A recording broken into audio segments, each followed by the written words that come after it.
Udah.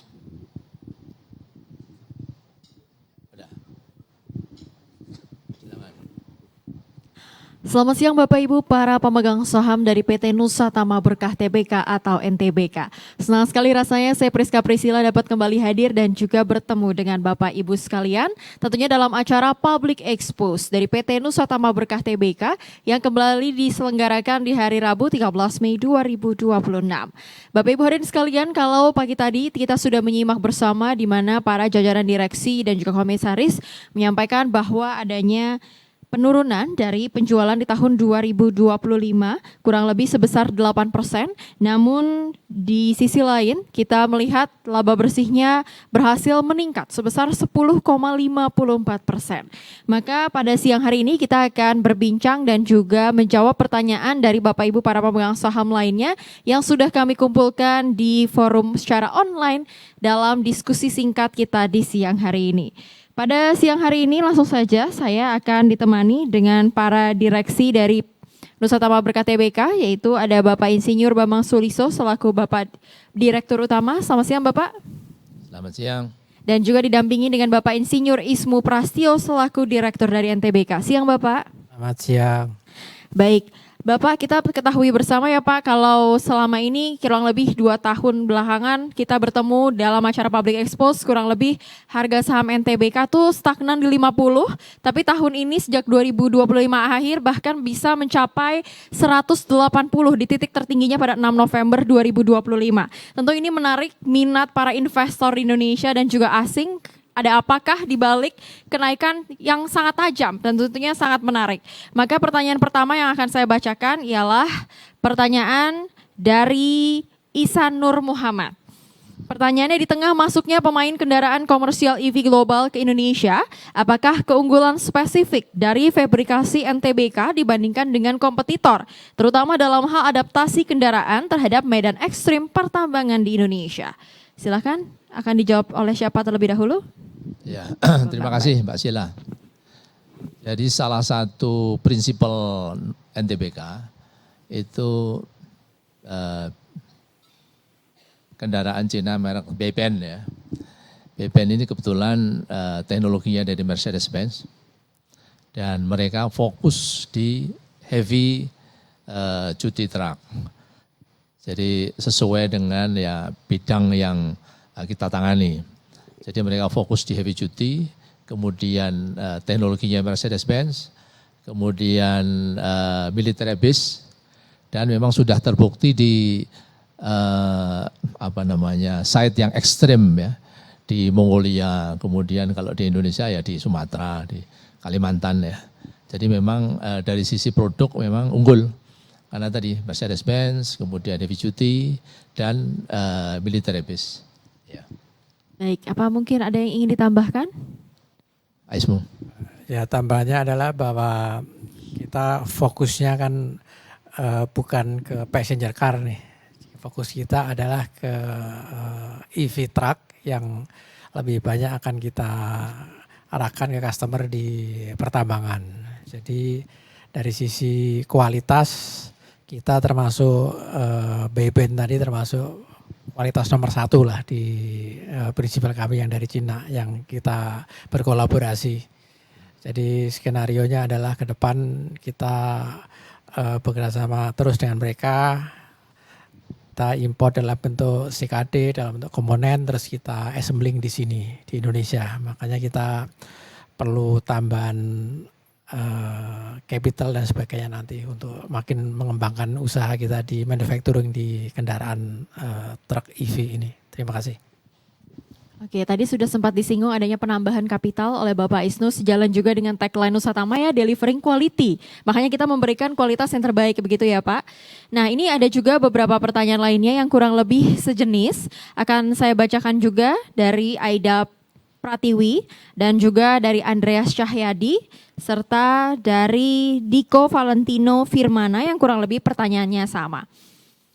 Kepada yang terhormat PT Nusa Tama Berkah Tbk, Bagaimana kabar terbaru terkait rencana investor baru yaitu pabrik kendaraan listrik atau EV truck asal China? Dan apakah rencana RI ini bertujuan untuk apa penggunaan dananya?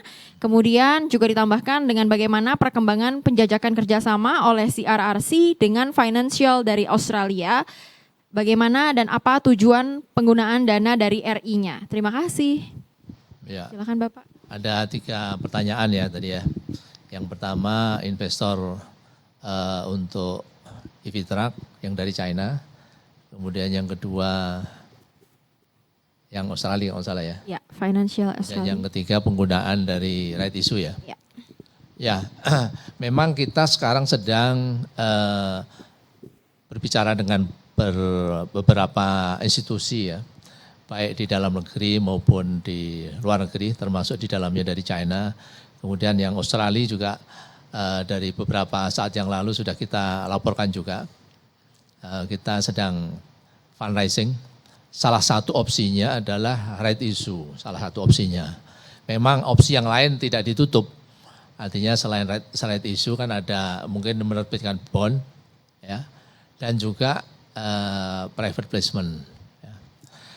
Penggunaan dana yang pertama adalah kita ingin membangun assembling line. Itu ada dua tahap. Tahap yang pertama assembling line di existing fasilitas kita di Bekasi.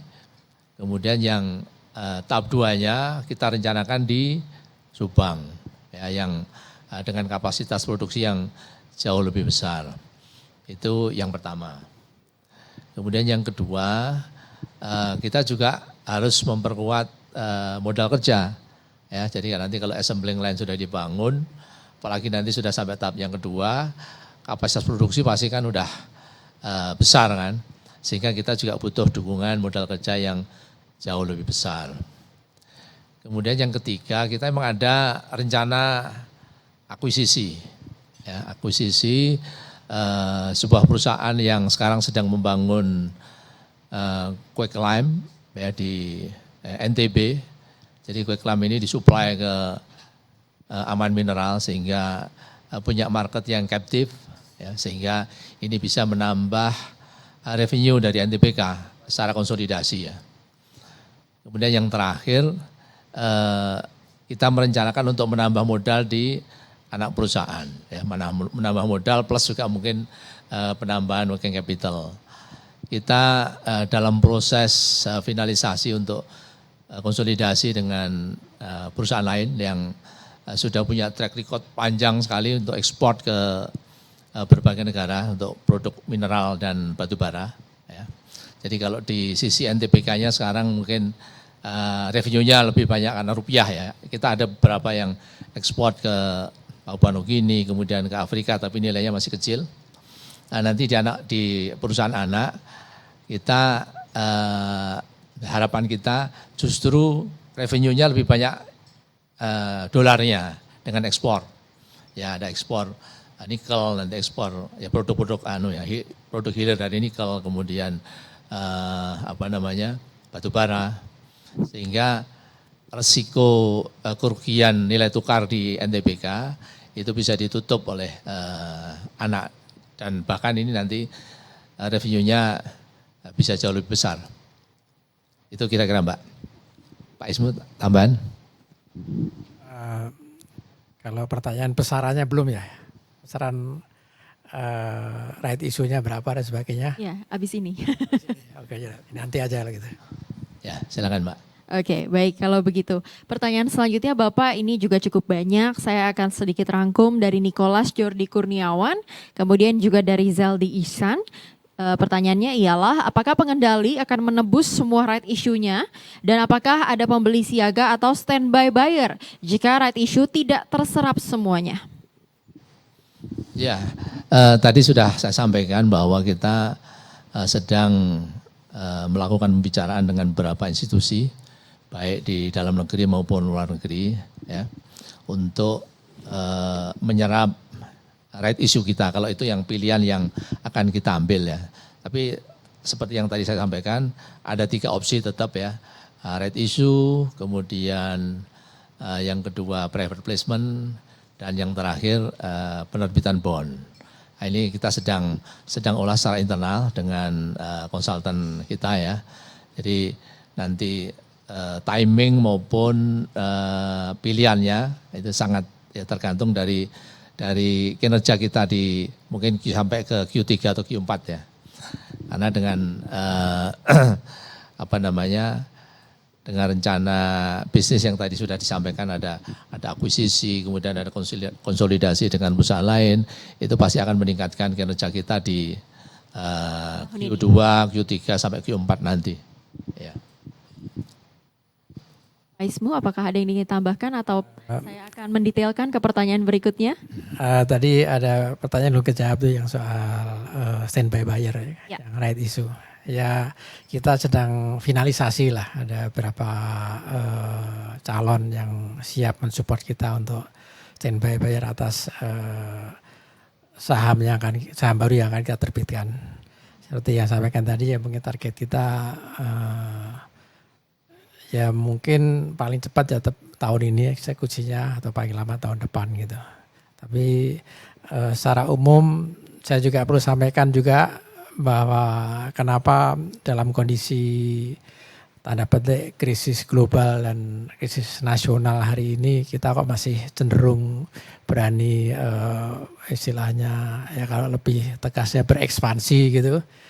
Jadi filosofinya adalah bahwa berdasarkan pengalaman dari krisis tahun 98, kebetulan kami tahun 98 juga udah punya usaha, baru mulai usaha gitu loh.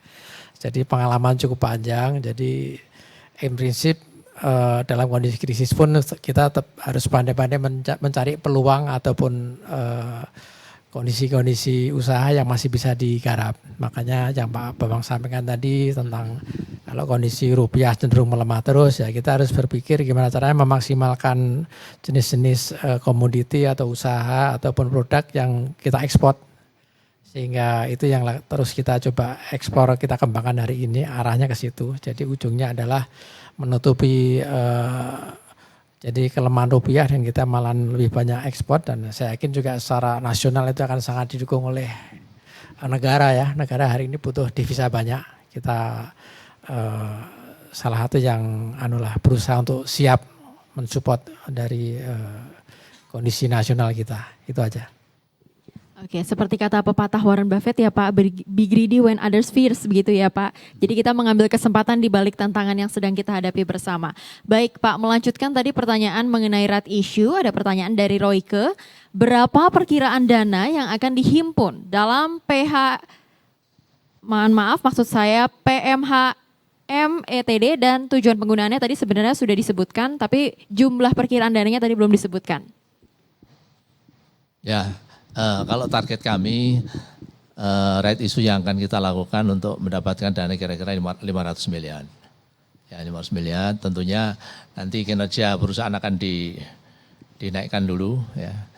Makanya dengan tadi ada akuisisi, kemudian dengan ada konsolidasi, revenue perusahaan akan meningkat. Nanti mungkin di Q3, Q4 ya, kita lihat nanti. Nah, angkanya mungkin sudah bisa untuk raise fund kira-kira segitu. Ya. Kemudian kalau penggunaan tadi untuk assembling line yang tahap 1, tahap 2 mungkin sekitar berapa? 20% kira-kira Pak Ismu ya. Kira-kira 20%. Kemudian yang untuk untuk permodalan anak juga kurang lebih 20%. Nah, sisanya untuk akuisisi dan untuk modal kerja di NTBK. Ya. Oke Pak Ismu, ada yang mau ditambahkan? Cukup? Cukup. Baik, menyambung dari pertanyaan yang tadi juga Bapak ada pertanyaan mengenai berapakah target revenue dan net profit pada 2027? Jadi pertanyaannya udah loncat ke 2027 ya, bukan 2026 ya. Benar, dia sudah sangat ingin optimis begitu Pak. Nah, ya, kalau di 2026 kan kita masih konservatif ya, walaupun di beberapa minggu terakhir progres kita sangat maju, ya, sangat maju. Teman-teman optimis tahun ini revenue kita akan mendongkrak cukup tinggi. Nah, kalau tahun depan bicaranya target kita sudah T. Ya. Berarti eksponensial pertumbuhannya ya Pak? Ya, yang target kita sudah T tahun depan. Oke, boleh diberikan tepuk tangan Bapak Ibu. Iya, ada yang kasih jempol. Semoga ini menjawab dan juga memberikan kesenangan kepada para investor ya. Baik, kalau tadi juga sempat disinggung kita ada merger, ada konsolidasi dan juga ada akuisisi segala macam. Ada juga pertanyaan dari media kontan dari Mbak Alia Fatinah. Apakah rencana diversifikasi perusahaan akan dimulai tahun ini? Dan kalau mulai tahun ini berarti bisa menunjang kinerja pendapatan dan laba. Maka berapa target kinerja pendapatan dan labanya? Tadi sebenarnya sudah disebutkan tapi boleh dijawab lagi Bapak. Ya, jadi pertama tadi kan kita akan akuisisi yang quicklime tadi. Quicklime itu bahan pembantu di smelter. Ya, smelter di Aman Mineral. Kebetulan mereka sedang membangun, ya kita mau masuk. Ya. Dan pembangunannya kira-kira setahun. Jadi kalau bicara revenue mungkin revenue tahun 2027.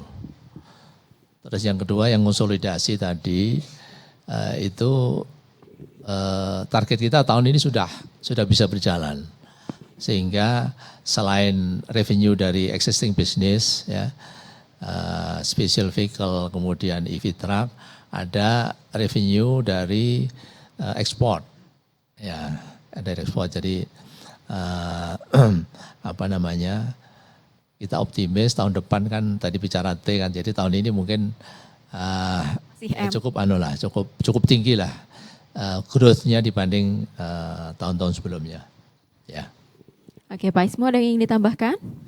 Ya, jadi kalau pertanyaan soal diversifikasi, memang itu mengacu pada ya tadi pengalaman panjang kita bahwa kita nggak perlu khawatir, nggak perlu grogi dengan situasi krisis hari ini. Saya juga sudah sampaikan ke internal kita di perusahaan bahwa kita anggap aja kondisinya itu kayak seperti COVID awal-awal dulu, bahwa kita tuh istilahnya waktu itu kan new normal. Ya, normal kita itu sekarang ya new normal kayak gini. Kita harus siap dengan kondisi bahwa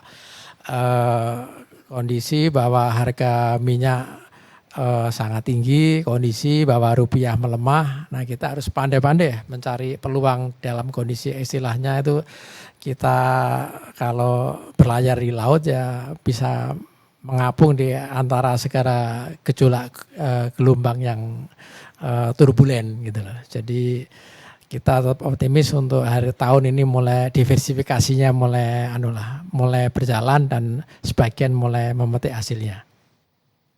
Oke, baik. Terima kasih Pak Ismo. Sebelum saya memberikan satu pertanyaan terakhir, apakah kira-kira ada para Bapak Ibu peserta yang hadir secara onsite yang juga ingin bertanya? Banyak. Oke, boleh kita berikan kesempatan Bapak? Ya, silakan. Baik, silahkan. Ya. Tes. Saya dengan Supriyanto dari metropolitanpost.id. Pertanyaan pertama saya, tadi kan baru digelar RUPS ya Pak ya. Yang saya tanyakan itu hasil RUPS itu ya termasuk pembagian dividen. Tadi kan dijelaskan sama Mbak Cantik ini sahamnya naik, berarti kan otomatis kan harus ada pembagian dividen kan. Nah yang kedua tadi dijelaskan kenaikan laba ya kan. Lumayan tadi itu besar. Boleh nggak dijelaskan secara detail kenaikan labanya itu dikarenakan apa? Yang ketiga ini kan ada ekspansi nih untuk listrik ya Pak ya. Waktu sebelumnya kan BBM ya kan. Itu kira-kira dengan memang nanti rencana ada ekspansi itu ada berapa truk jumlah unitnya dan kira-kira bisa menghemat berapa? Karena kan kalau BBM itu kan keluarannya besar, kalau listrik kan ya agak hemat lah ya.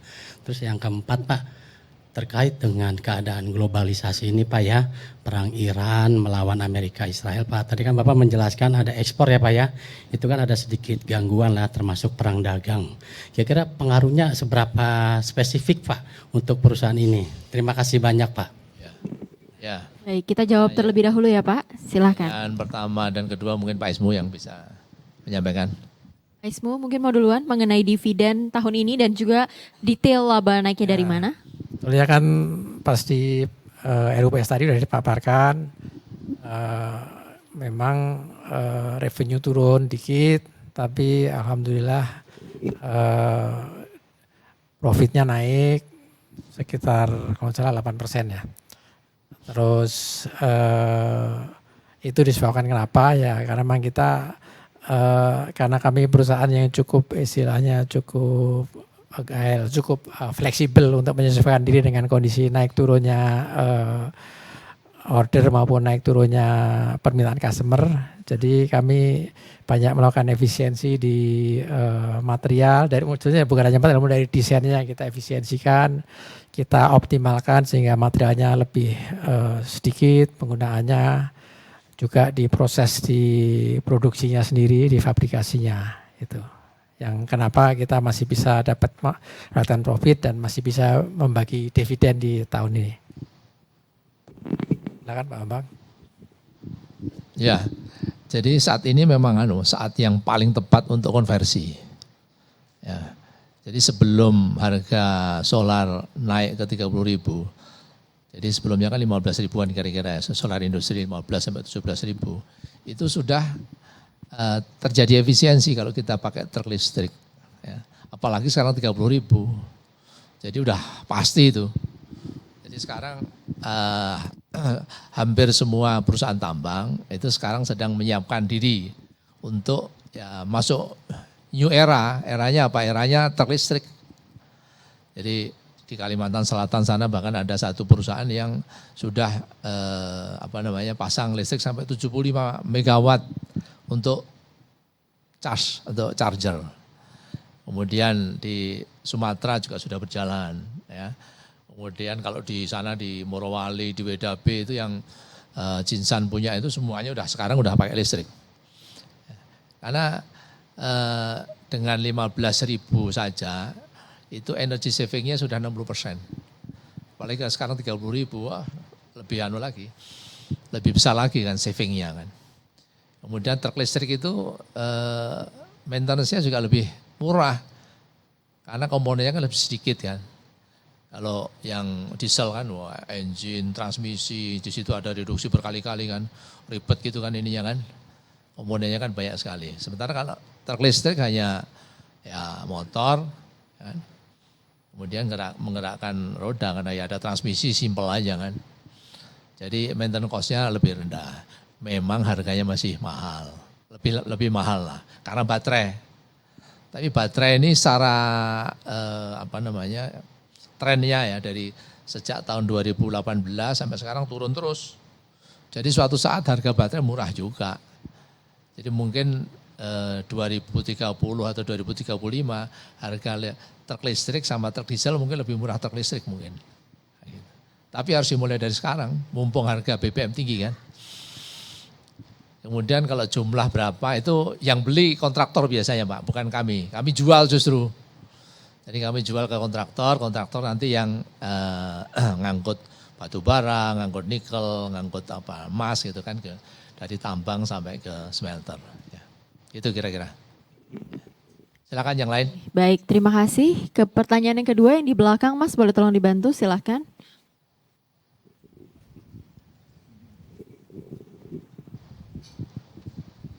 Cek. Halo. Ya, sebelumnya terima kasih buat presentasinya. Saya Jason Sebastian dari Samuel Sekuritas. Mau nanya beberapa pertanyaan, Pak. Yang pertama itu terkait revenue contribution, Pak. Kan kita tahu kalau sekarang kan masih yang bensin ya, Pak ya. Gitu. Kalau misalnya ke depannya itu kontribusinya itu bakal berapa-berapa, Pak? Mungkin buat tahun ini sama tahun depan gitu ya. Dari yang EV sama yang non-EV. Gitu. Terus yang kedua kan memang kalau misalnya dari sisi biaya kan memang lebih mahal ya buat EV ya gitu. Sedangkan itu kan jadi capex buat company mining itu kan agak besar gitu. Apakah ada alternatif lain Pak? Kayak contohnya mungkin disewakan lah atau bagaimana gitu. Dan mungkin buat yang ketiga itu dari sisi total cost of ownership-nya. Itu kira-kira kalau misalnya mining pakai EV sama pakai yang bensin itu kira-kira bisa saving cost kurang lebih berapa persen sih Pak? Itu. Sama yang terakhir mungkin kalau untuk masuk ke industri komoditas itu kira-kira nanti peran NTBK itu seperti apa ya? Apakah akan buat ya jualan EV-nya atau hauling atau apa gitu?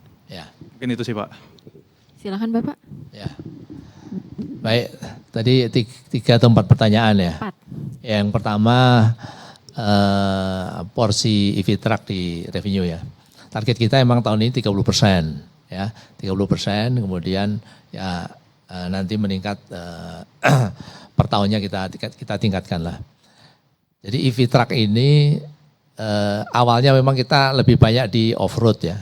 Tetapi sebenarnya mulai tahun ini kita sudah trial dengan beberapa perusahaan logistik.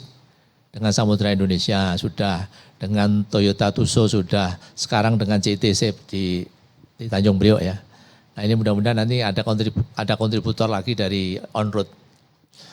Nah kalau bicara savingnya secara total ya, jadi kombinasi antara owning cost dengan operation cost gitu, owning cost dan O&M lah ya. Itu secara total kita pernah hitung dengan harga solar yang sebelumnya itu ada efisiensi 20%. Ya. Jadi kombinasi sudah nih antara owning cost dan O&M. Nah kalau dengan harga solar sekarang mestinya akan lebih besar lagi, bukan 20, mungkin bisa sampai 30% gitu. Ya. Jadi memang saatnya sekarang. Kemudian yang ketiga tadi apa ya? Kemudian alternatif lain untuk capex mining company dan total cost of ownership mining menggunakan EV dan bensin. Itu udah kan? Sudah. Kemudian industri komoditi seperti apa? Oh ya. NTBK kan punya anak perusahaan. Ya, anak perusahaan PT Pilar Pratama Dinamika. Itu sekarang bisnisnya part and service dan juga bisa menyewakan. Ya, jadi dari sisi perizinan Pilar itu part, service, dan menyewakan. Nah ini kebetulan kita punya opportunity yang bagus sekali karena perusahaan ini yang mau konsolidasi ya, perusahaan ini sudah punya beberapa kontrak ekspor ke Vietnam, ke India, ke China gitu. Nah selama ini mereka ya kerjakan sendiri dengan kemampuan yang terbatas karena kan kalau dengan modal sendiri kan ya pasti mungkin sebulan cuma satu vessel atau mungkin tiap 2 bulan satu vessel gitu. Nah sekarang mereka bersedia untuk mengkonsolidasi diri ke PT Pilar. Harapannya dengan menjadi bagian dari perusahaan publik kita resvanya kan lebih mudah kan, ya. Apalagi ini penghasilannya kan dolar. Ya. Memang ini trading margin mungkin tidak terlalu besar, tapi turnover cepat, ya turnover cepat. Kemudian revenue juga besar kan. Jadi kalau misalnya batu bara GAR 5.000, harganya kan sudah 70-an sekian dolar ya.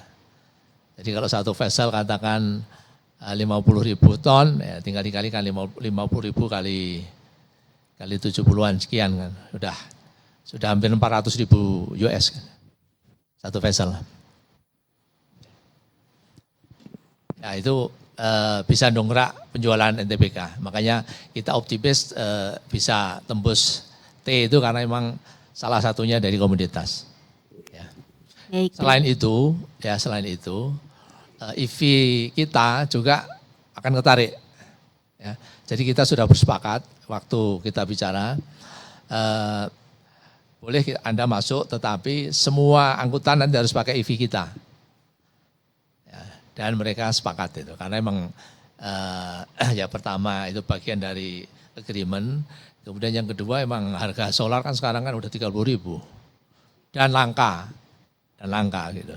Jadi mau nggak mau harus konversi ke listrik. Memang tantangannya masih di infrastruktur.